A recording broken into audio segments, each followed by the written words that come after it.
bitch ass. Let's go. If there's demons near, that means that we're going in the right direction.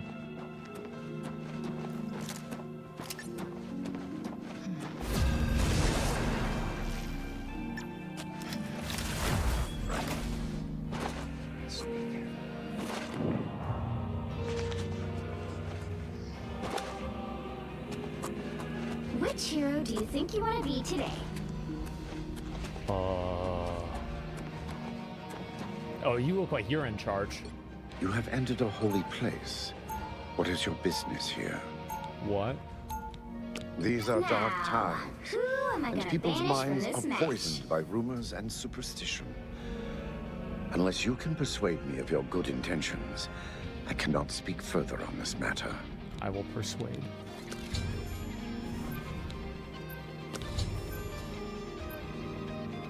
What? What?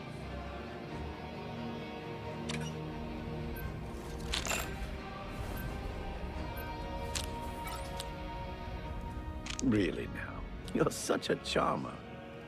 You should be ashamed. You can't scare me. What a great story.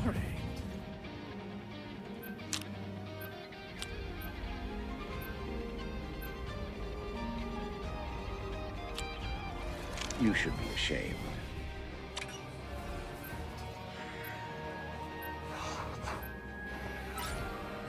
You'll need a top-notch team to win this one. Oh, it's over. No, you do me too much honor. You can't scare me. Remarkable.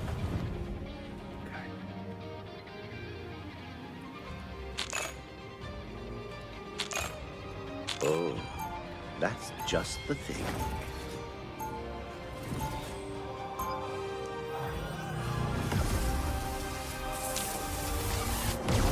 Round one. What a go! wonderful compliment. I used to be. I have found Asgard has been invaded yet again.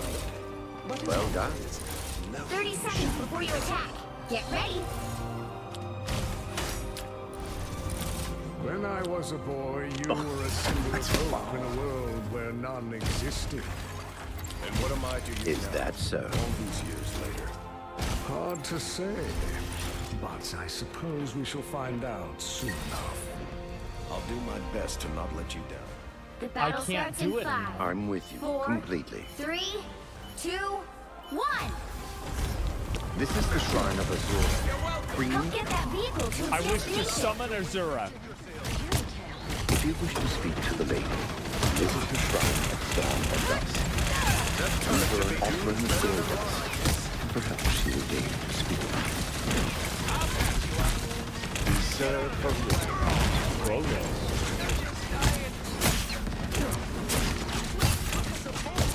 Yeah. Do I have Loda? It's alphabetical, right? Exactly as I have Gold Nugget. I have to kill a wisp. Where's a wisp? Double kill. Temple of Ancestors. feel like myself again. Dog. Need not fear. Dead. You're halfway there. Keep going. Temple of the Ancestral Moths. That's probably where the wisps are, right? Moths are pretty close to wisps. There's one. Almost Okay, there. no, Don't okay. turn back now. Just buy some. I will procure my own wisp. Exactly as I expected. This is a solo self-found run. Unless, of course, it's not. Vehicle reached a checkpoint. Where Keep is up it? the momentum.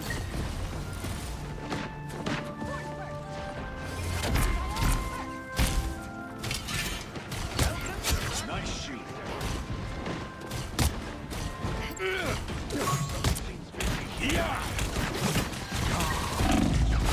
Just embrace the light.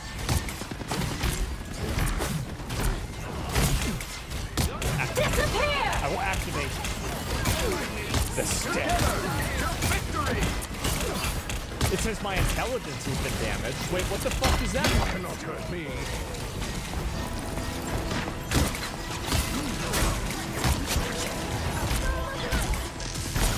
Destroy him! Jury! Execution! Destroy him! It's my way! I am ready to put on a show! Keep going! I'm just warming up. Static worm. Much better. Nice. Hold back, soldiers. Okay, I'm gonna pull him over to here, and it's gonna aggro the other ones that are gonna help me kill it.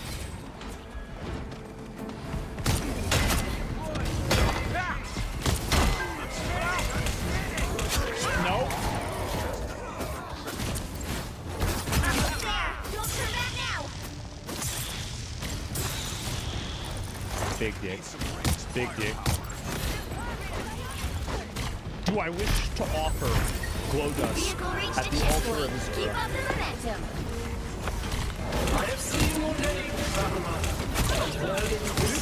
I feel like myself.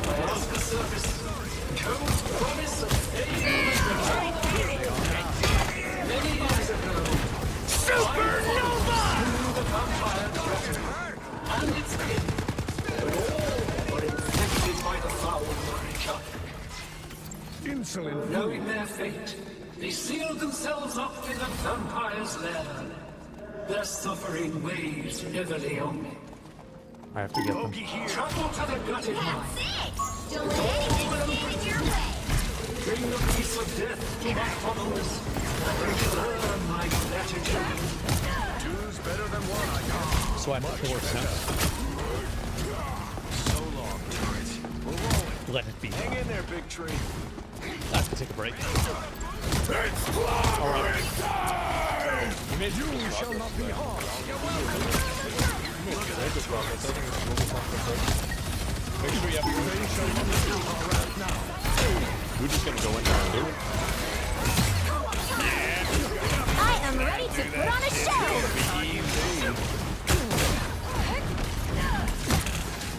Free balling it? Yeah, exactly. You cannot get hit by it.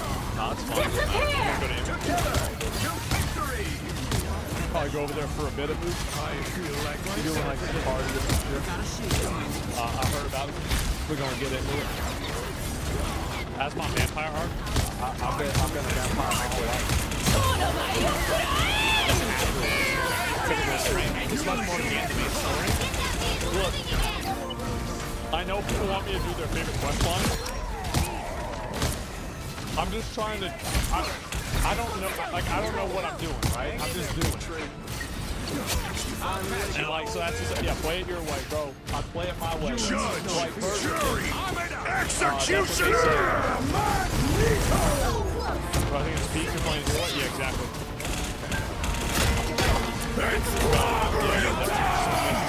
Yeah, that's all I want to do. Let's see what happens, right? But, yeah, anyway, guys, this game was fucking fun. We had a lot of fun.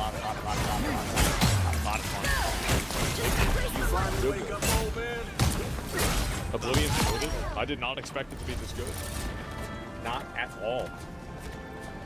I feel like half the reason why I think this game is good is that screen. I'll probably play The more current of this score tomorrow. is And 3, I don't know how long 2, I'm going to do this because I want to get 0. into Expedition 33 Time soon, to next switch week, things up, or this coming week. including which So I'm side not sure you're how long on. I'm going to play this versus how long I'm going to play that. But I want to deep dick Expedition 33, play the whole thing. And so I'm right not sure heroes exactly can how I'm going make to do all it the and difference. what's going to happen. We need a long game session? Yeah, I think we probably do, actually. Like, I might have to take a couple of days and just do that and go hard on it. So, yeah, anyway, guys, thank you all very much for watching. I really fucking appreciate it. I always fucking appreciate it. I'll be back on tomorrow, as always. We're going to do the same shit as we pretty much did today. And Round 2, go! I got the driver. Hey. No. Las cosas ahí. No, enseñan la mano. You get the bag? here, boys. So, body cam video of a shocking altercation between gang members and Border Patrol agents has been released. And it shows what happens when those tasked with keeping our country safe encounter some of the most dangerous criminals on the entire planet, who were busy trying to sneak contraband into Mexico using a pickup truck. And the shocking thing is, this isn't the only immigrant gang trying to arm itself with weapons they illegally obtain right here in America. More than 24 members of a notorious Venezuelan gang here in New York City tonight have been indicted on a slew of federal charges. This comes as the Trump administration steps up its crackdown of gangs linked to immigrants. 2 Mexican citizens are facing federal charges after they were allegedly traveling in a car carrying 180,000 rounds of ammunition in southern Colorado. During that stop, officers found 180 boxes of ammunition, each of which contained 1,000 rounds.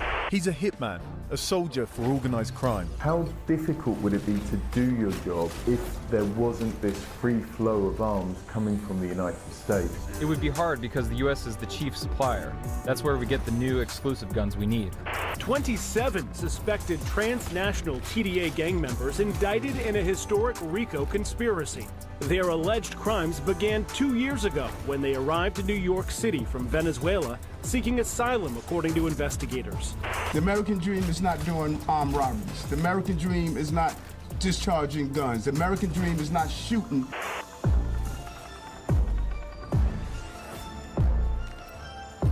What on earth do people need this much ammunition for? That's crazy. This could arm a small army. And what nobody's talking about is this reveals that the criminals recently caught attacking Border Patrol agents, they probably got everything they used to commit crime from our country. And although it's against the law for those in the country without permission to own firearms, for some reason, these worst of the worst criminals are getting their hands on what look like military-grade weapons. Not just in Colorado or at the Texas border, but also in sanctuary cities like New York, where weapon-related laws are so tough, legal residents and law-abiding citizens are practically unable to buy such things.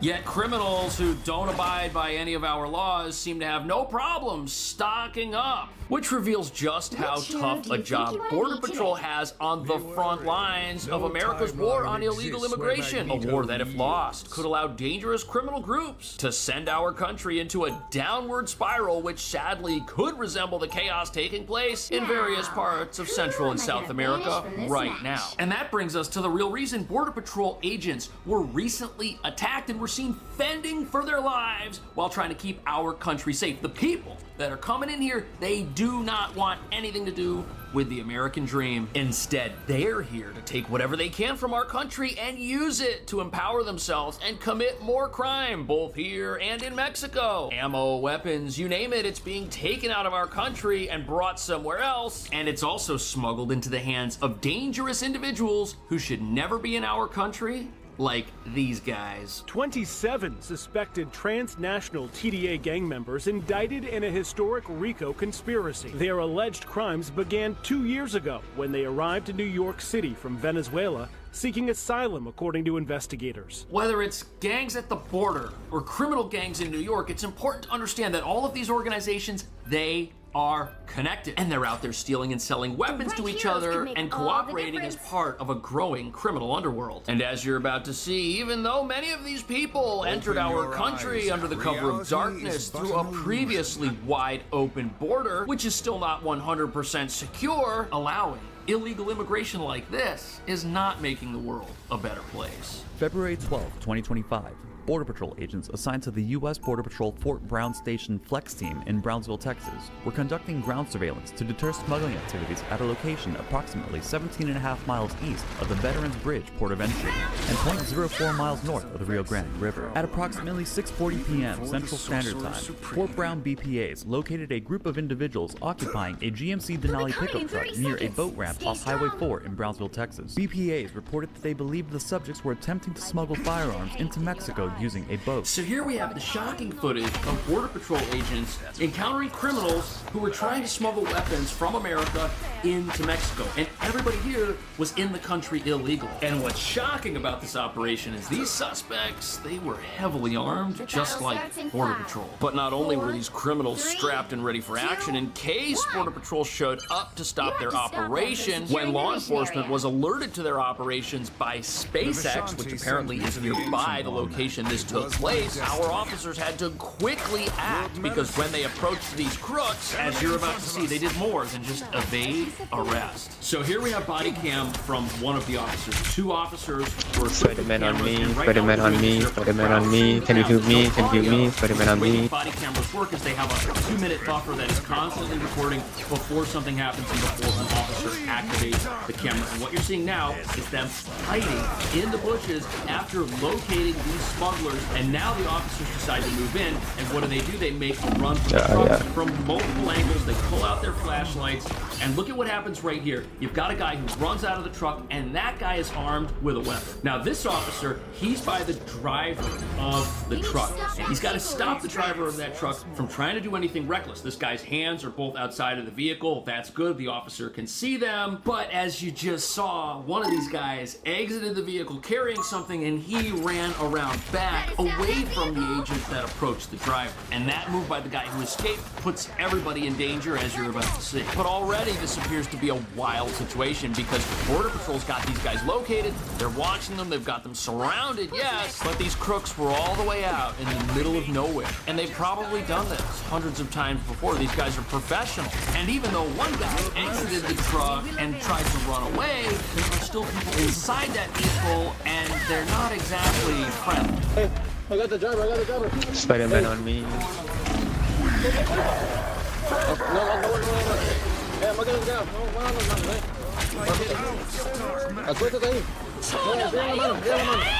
So after this, we've got the second angle where the other two officers track down the guy who tried to run away. But thank God he was able to get the driver out of the truck and disarm him. I've been on call now. Wanted to drive it in an Can I not good? because the officer's in danger. Once the driver is removed from the truck and placed under arrest, then the officer goes inside to see what's in there and figure out what type of threat they're dealing with. Again, they might have found these guys, they might have snuck up on them, but they have no idea what they're doing inside that vehicle or who's even in there or how many people they're even dealing with. There's even a point where they say they hear voices of other smugglers who were waiting in a boat. But even though the people who these smugglers were meeting with managed to escape, the guys in this truck were taken down. So here we have the other two agents who were on the passenger side of the vehicle. This is their approach to that vehicle and their response. Once they get to the scene, the suspect that tried running away with a weapon has been apprehended, and they take this guy into custody as fast as they can. But while they're doing this, they recover a weapon from him that is pretty frightening to look at, to be honest with you. Look at that. That is not a toy. That's the real deal right there. Incredibly heavily armed. It's frightening that our soldiers have to go up against this stuff every single day out of work. And if you're going to get your hands on something like that when you're inside America illegally, that is not the American dream. That's not the thing. Can you help cool? Can you help cool? Skip and dive. Can get access to it. This is bad news. But Nice, here good job. we have a top-down angle of how this all went The down. following is an animated overhead recreation of the incident. Please note that it is not to scale and is for illustration purposes only. The first video shown will be from this agent's point of view. As the agent approaches the driver of the vehicle, the driver's side rear passenger Spider-Man exits the vehicle on me, brandishing on an here, Anderson behind me. AR-15 rifle. Another responding agent approaches the rear of the In vehicle here, as the armed in this subject building, makes in his this way building. around the vehicle. At the time of this incident, this agent was not issued a body-worn camera. The agent discharges his CB3-issued M4 rifle multiple times. Upon hearing the shots fired, two more agents come to the scene and secure the subject and the weapon. So as you can see from this graphic, these smugglers that were in their truck, they were completely surrounded. They were going to get captured. But apparently there was no way to capture the other half of their team, which was waiting for them in a boat and was able to get back to the front. And although this footage is pretty jarring to watch, this wasn't the equivalent equivalent of some Hollywood movie where a person gets up their courage and charges criminals to save the world. Border Patrol had a report that these guys were out there. They tracked them down, they surrounded them, and they coordinated their movements to take everyone down safely. But as you're about to see, these criminals, they're getting their weapons from other criminals who don't care at all about our laws, and they're using them to commit crime on both sides of the line. He's a hitman, a soldier for organized crime. How difficult would it be to do your job if there wasn't this free flow of arms coming from the United States? It would be hard because the U.S. is the chief supplier. That's where we get the new exclusive guns we need. Of the guns that have been seized in Mexico and traced, 70% come from the United States. I am ready to There's a put on a reason. show. It's hard to get a gun legally in Mexico. The regulations are extremely strict. So in many parts of America, it's also pretty strict. BP behind and then not BP. By the It's very strict. But even though not all states have the same gun requirements, gun rules. I mean, can you are the stop issue here dying because like these that? criminals, they're not supposed to have a weapon at That's all where it's fine, why? anywhere, yet they're getting them somehow from people who conspire with them and help them break the law. Laws mean nothing to criminals. And the real problem here is that if America had been controlling its border for the last few years, we wouldn't have people inside our country who are trying to stock up on things they should know to begin with, which these thugs, these gangs, and then go and use in Mexico and in America to just bolster their criminal enterprises. This should be all the proof we need that there should be a border wall. That would be great for Mexico and America at the exact same time. But as you're about to see, an open, free-flowing border just in time. And cartels use straw buyers, and gun shops and shows to get Glocks, AK-47s, Breaking my arm. AR-15s, and even machine guns. It's this man's job to smuggle them across the border. Went out on me. It's very easy to get them across. We do hide them in the upholstery or where we can, but the customs agents here don't really focus on that, on searching them. They never search the car. We saw that for ourselves when we made the journey from the US into Mexico on a busy Thursday night. There were no passport controls, we saw no border officers, and just 2 customs officials checked a sea of cars. So this video was filmed back in 2019, and this is how things have been at the border for a long time. And you know what this shows us? This shows us that if you're going to give criminals the opportunity to do their thing in your country, that puts everyone's rights in jeopardy, because how are these guys arming themselves? Well, they're paying off conspirators who can legally buy this stuff and then just transfer to them a border. That's against the law, but nothing's being done about it. And we're giving these criminals a two-way street in and out of our country. At least we were for a long time. Careful, I will heal it. These guys empower themselves to a level where they are now endemic to Mexico. There's nothing the Mexican government right now is able to do to stop them. That's why they're still around. Some of these cartels have been around since the 60s. But allowing criminals to freely pass in and out of your country doesn't just make things worse for people in neighborhoods near the border. Oh no, it also makes things worse for people in neighborhoods everywhere, even up here. I'm healing you. Everybody. Aragua is a violent Venezuelan gang that officials say is linked into the city. I'm healing you. Emma. 27 suspected transnational TDA gang members indicted in a historic RICO conspiracy. Their alleged crimes began 2 years ago when they arrived in New York City from Venezuela, seeking asylum, according to investigators. So in New York City, Good on top. the same problem that you've got in Mexico. We've invited criminals into our city. We haven't done anything to stop the prevalence and growth of this gang until recently. And what have they done? They've grown, and they're getting their hands on weapons. They're becoming incredibly dangerous. They're putting everybody in our city in danger. And the weapons you see on the table here were confiscated from criminals living in apartments in our city, down the hall from families. This is incredibly disturbing. But none of it would have happened if these gang members had never been allowed in the country in the first place. But instead, we let them in without checking to see who they were, which allowed them to come into major cities and start recruiting all over the country. And this should be all the proof we need that a broken immigration system is the wrong way to do things here. The American dream is not doing armed robberies. The American dream is not discharging guns. The American dream is not shooting. Other TDA members are alleged to have pulled off a series of robberies on mopeds. President Trump's border czar, Tom Homan, praised the work of the NYPD and Homeland Security for the takedown and removal of 33 guns. but criticized the city council for being the administration's adversary. Why would you not want ICE to take possession of a terrorist member?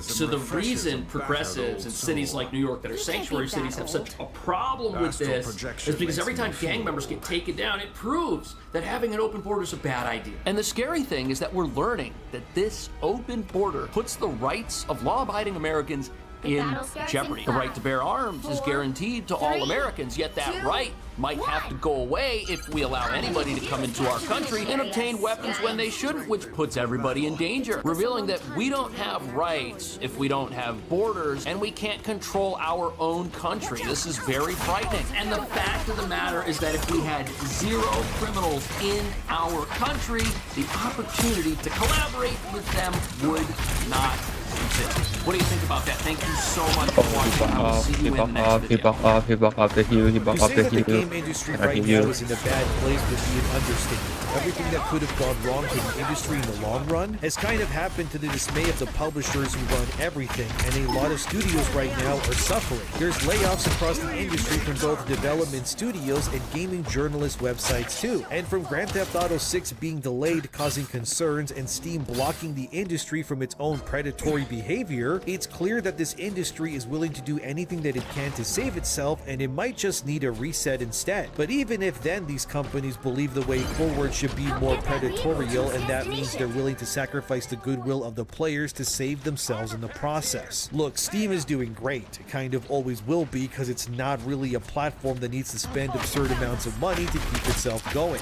Being a digital storefront, they take a slice of every sale of every game sold to players worldwide. It's a genius tactic. Gabe Newell and his buddies have become wealthy beyond their wildest dreams because of it too. It's okay, I got outside you. of Steam, things aren't looking as great. Let's gotta go pop with my Grand Theft off. Auto 6 here, because this story will directly tie into what I want to talk about with Steam. You'll see what I mean. So as you probably already know, Grand Theft Auto 6 got delayed till 2026. Rockstar said this via Twitter. We are very sorry that this is later than you expected. The interest and excitement surrounding a new GTA has been truly humbling for our entire team. We want to thank you for your support and your patience as we work to finish the game with everything we have released. The goal has always been to try and exceed your expectations and blah blah blah. You'll see more information soon. So this is great news if you're a publisher who has a big game coming out this year, because GTA 6 was likely going to cannibalize your sales if it released near your game. However, for the industry as a whole, this is a bad thing, because the hope with GTA 6 anyways was that it was going to be the shot in the arm, so to speak, to revitalize the dying games industry. We all know it. A lot of games aren't doing well, neither are their publishers. Ubisoft is an obvious one, of course. They had to let China-based Tencent own a large portion of them just to save themselves from utter bankruptcy. And I could go on with more examples, but you kind of get the point. The industry is just, kind of inflamed right now. Well, everyone except Steam players. Because like I said, the age-old meme of Steam doing nothing in the face of opposition and still winning the fight regardless, it just keeps coming true time and again. Because whether GTA 6 is coming out or not, or whichever game does well or bomb, Steam is just like oxygen. It will just exist, and people will need the platform no matter what happens. And Epic did try to combat Steam with their own storefront, and it hasn't really worked for the most part for them either. Because Gabe Newell, who looks more like Santa Claus every single day, just keeps winning every single battle he gets tossed into by just sitting there, looking like he doesn't care. Well, he kind of doesn't. Steam is the great equalizer of the gaming industry. Everyone sells their games there, unless you're Nintendo, of course. But another thing that Steam and Valve is that they are privately owned, which isn't as common in the games industry either. Valve is able to choose what they want with their platform with very little oversight, because they don't need to answer to thousands of investors all giving their opinions, which is the opposite for other companies that are of course public and anyone can invest into. But the industry as a whole right now, let's say it how it is, guys, it's on life support, and they were praying that GTA 6 was gonna be the defibrillator that would, shock the gaming industry back to life. It's the saying that all tides raise all ships or something?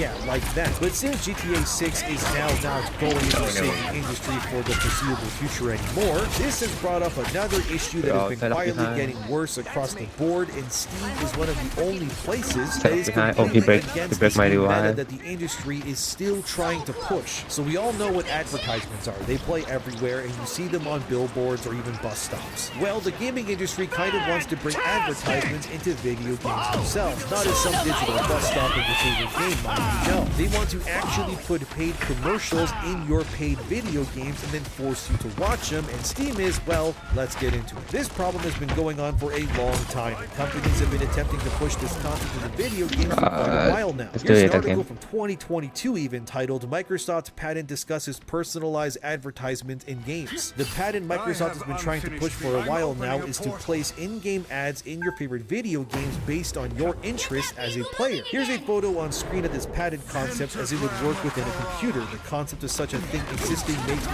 recoil with disgust, if I'm being honest. Because the idea of playing a game, say Fortnite or Call of Duty, matches instead of being able to fix your motions, you instead are forced to put your controller down and watch an ad in-game would be insane to me to witness. Imagine in between matches in Black Ops 6 and you have to watch that Nike ad or the car ad to completion, or you can't play your next match. And if you click out of the ad early, you can't play until another ad is played. I would opt out of that game immediately. And if you ask me, ads have no place to be so egregious like this in video games at all. But considering the industry is facing a, real crisis of layoffs and massive dips in revenue, this to them would be a solution to generate more revenue per copy of each game sold to players. Would it be pro publisher for them? Absolutely. Would it suck and be awful and create a terrible experience for you as the player? Absolutely. Another example in this patent shows how Microsoft would be using a soccer game as an example as shown here. They would place ads in the background around the stadium of the match that you're playing with that the ads are targeted to you. And this would then be even more personalized since Microsoft could hear you when you play via your mic, or if you have a Microsoft phone, even better, because then it's attached to your account. Now that massage that you've been putting off suddenly appears in the background of the game you're playing, telling you, hey,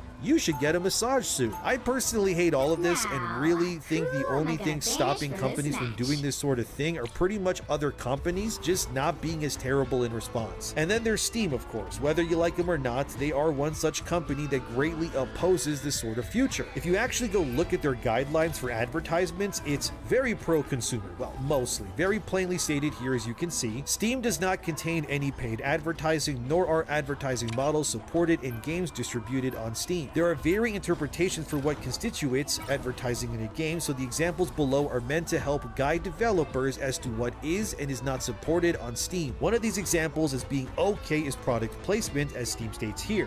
Games may contain real brands, products, personalities, etc. as part of gameplay, provided such portrayals are not disruptive and are appropriate within the context of the game. For example, a racing game might feature real-life sponsor logos on its race cars, or a skateboard game might include characters wearing real-world brands. Note that all developers must obtain the relevant permission and/or licenses for any copyrighted content contained in their games. Okay, fair enough. Another example of okay ads is cross-promotions, which also reads, developers can run many different kinds of cross-promotional activities on Steam, such as bundles, sales events, and more. Promotions may involve other Steam products or products brands outside of Steam. These types of promotions are encouraged and many customers find value in them. However, under no circumstances is it okay to charge other developers to participate in a bundle or to sell access to a sale page or other page on Steam. But here's where Valve really puts their foot down and says this is not what is allowed on their platform, which then reads, developers should not utilize paid advertising as a business model in their games, such as requiring players to watch or otherwise engage with advertising in order to play, or gating gameplay behind advertising. If your game's business model relies on advertising on other platforms, you will need to remove those elements before shipping on Steam. Developers should not use advertising as a way to provide value to players, such as giving players a reward for watching or engaging with advertising in their game. So, this means the very same predatory patent that Microsoft has been trying to implement for 3 years now is the exact sort of thing that Steam is vehemently against officially even to this day. And that's a good thing, because without these regulations, the industry would become a hellscape overnight, let's be real. But Steam's not ad-free themselves. They're just smart about how they go about it too.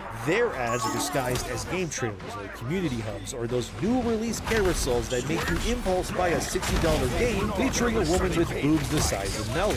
Ingenious, sure, and well, here's the kicker. Steam's approach keeps third-party ads, like those sketchy mobile game pop-up, at bay still. So thanks to how they run things, there's no Raid Shadow Legend jump scares while you're browsing for Elden Ring DLC or whatever else. And Valve's philosophy has also been about user trust first. They avoid intrusive ads because they know players would riot if they had to watch a car ad before driving a car in their car game. And Steam's ad blocking game is a lifeline in an industry that is drowning in monetization madness. It's ridiculous at this point. You got mobile games that are basically slot machines with waifu skins at this point. Even AAA games are nickel and diming us with battle passes and $20 horse armor. Steam's restraint is why it's still the king of PC gaming and why it has to this day around a 70% market share of the overall PC game market, which, yeah, that's insane. That's a lot of money, I know. Meanwhile, Epic Game Store is over there throwing Fortnite skins at players and giving games for free, and even despite their best efforts, Steam, like those memes keep saying, they do literally nothing and they keep winning anyways. But this is why I wanted to bring this up all amidst the GTA 6 delay and the industry, you know, falling apart, which is that with desperation comes insane business ideas to turn that tide around. To put it simply, Steam is to a degree forcing the industry to hit a reset button of sorts, because while these publishers drown in their gross over monetization and, you know, self-destructive practices, the usual lessons you would think these types would learn would be to not keep doing these things in the future. But like we know, most executives in games don't really play games. They don't see them for art or enjoyment. All they really see them for are excuses to make more money by any means possible. And when your games are failing, like for example Respawn Entertainment recently laying off around 100 people as seen here, where it's confirmed that Respawn has been forced by Electronic Arts, who owns them, to lay people off, cancel 2 incubation projects, one of which was a Titanfall extraction shooter. Again, I don't understand this obsession with extraction shooters. Marathon is already proving that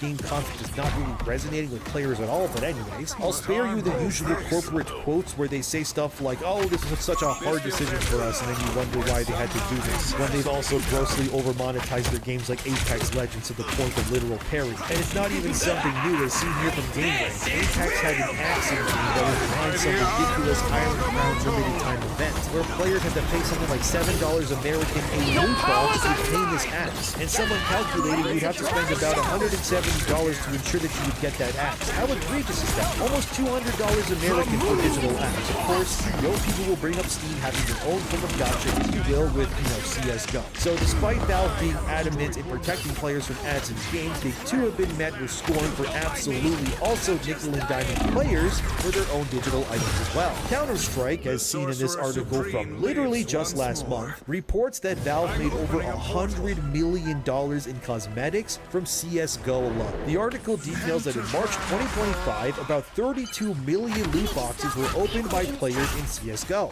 each box retailing for roughly $2.49 American, and Valve takes a 50% cut from each of these loot boxes. The article then further details that in keys alone, those 32 million loot boxes that Valve sold generated them about $82 million, and the rest of the revenue came from players buying cases, not even opening them themselves, but instead selling them to other players. This same Dexerto article claims that based on the info they could find, roughly 2.065 billion cases have been opened in CSGO, and they have generated somewhere near $5 billion in revenue for Valve, which is, yeah, I know, that's insane, dude. So I'm not trying to make Valve, or I guess Steam, to be seen as the absolute good guy, because they have obviously done similar practices to the very things that they are also protecting against. But in Valve's case, they don't need to cater to what some website wants or what some other publisher needs. And being privately owned means they can do really whatever they want. And whether you like that or not, unfortunately, you can't do much about it either way. So while Valve sits on a pile of cash laughing, the rest of the industry is facing stuff like layoffs, studio closures, and enough microtransactions are being used to hit us like a triple combo in goddamn Street Fighter pretty much. And in 2024 alone, over 10,000 game devs lost their jobs. Microsoft, Activision, Bungie, the list goes on. It's been a bloodbath. Why is this happening? greed, mismanagement, and a market that's hooked on live service games that just keep crashing and burning. Remember Anthem, Marvel's Avengers, Concord even? Yeah, those were supposed to be the future of gaming. Now, they're all digital gravestones. Publishers are chasing the Fortnite money while forgetting how to make a good single-player game instead. Don't get me started on $70 price tags for half-baked launches or this new meta where companies are now charging $80 or $90 American for new releases. A good reminder for those who still don't know, Microsoft has confirmed they're following Nintendo and will match them with the prices of their games. As seen here from IGN, that confirms this story. It's not just their games too. Microsoft is raising prices on controllers, headsets. Even their consoles are going to get more expensive, which is kind of crazy since the Xbox Series X and S have not really sold nearly enough to even warrant their own existence, and in their infinite wisdom, they're instead raising the prices even more. Great idea, Microsoft. I'm sure that'll work for you. And this is what this video is about. It's a lot of things, I know, but the point is that the entire industry,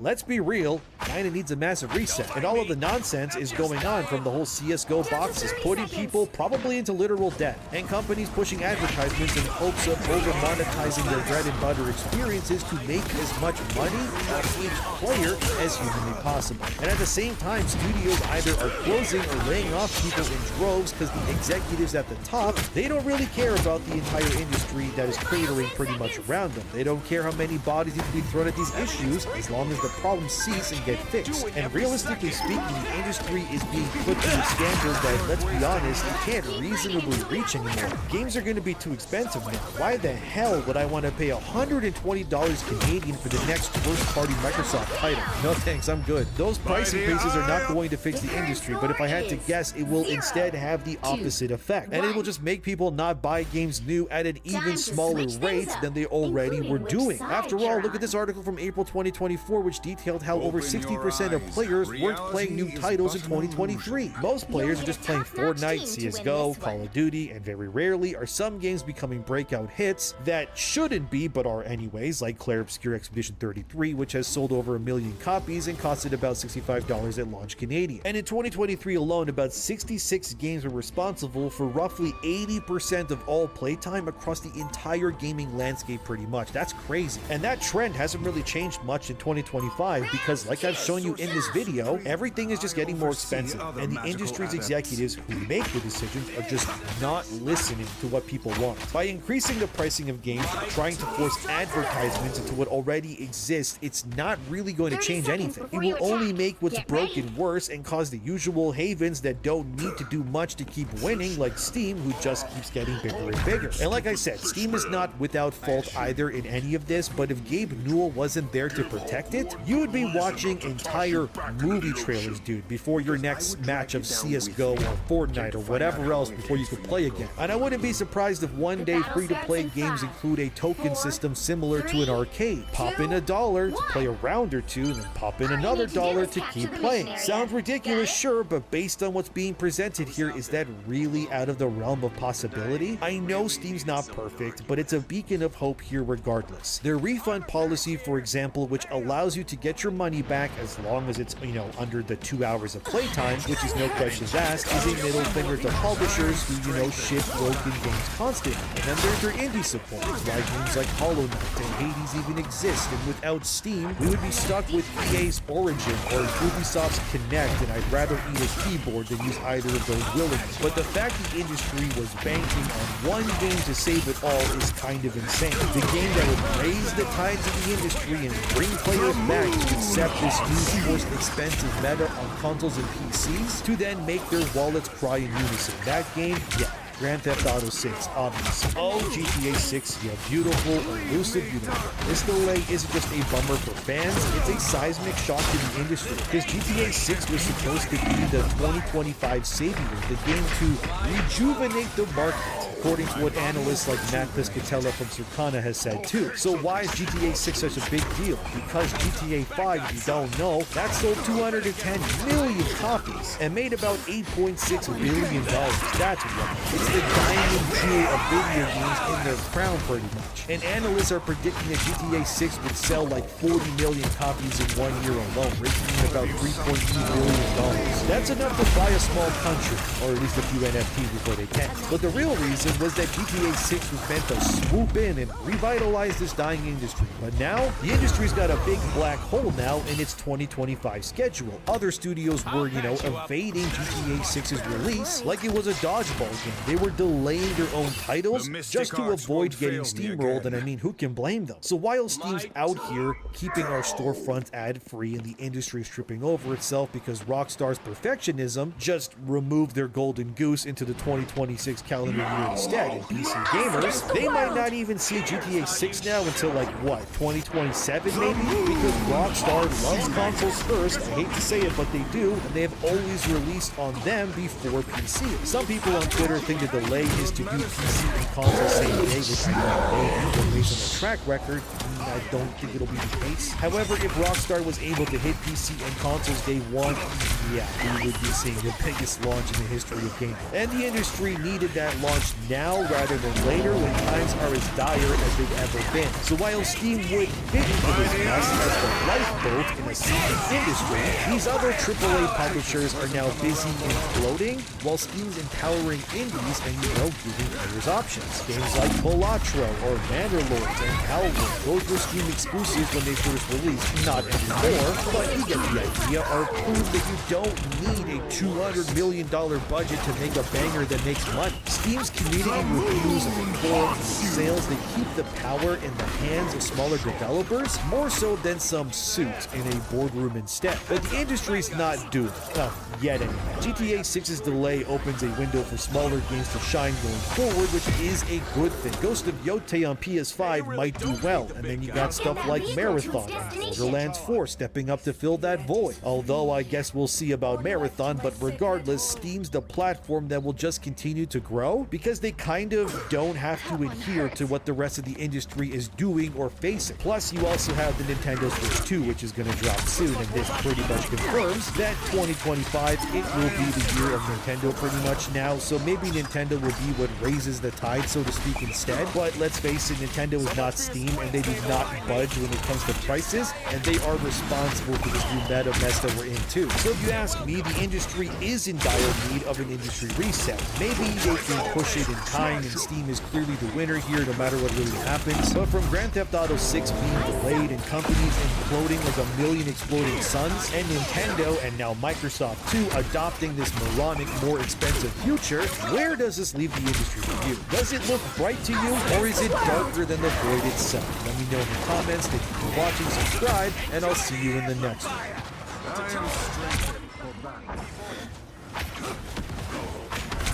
There are many things these days that feel as pure as they used to, but when it comes to Doom, thankfully the core gameplay loop has retained what the series has always been about. And if you ask me, the modern reimagination of Doom has been some of the coolest first-person shooter experiences I've had the pleasure of playing in years. Doom is pure. When I mean pure, of course I'm referring to the fact that it just gets what it wants to be from the get-go. You're Doom guy, there's demons, go kill them. I respect that simplicity a lot, especially these days.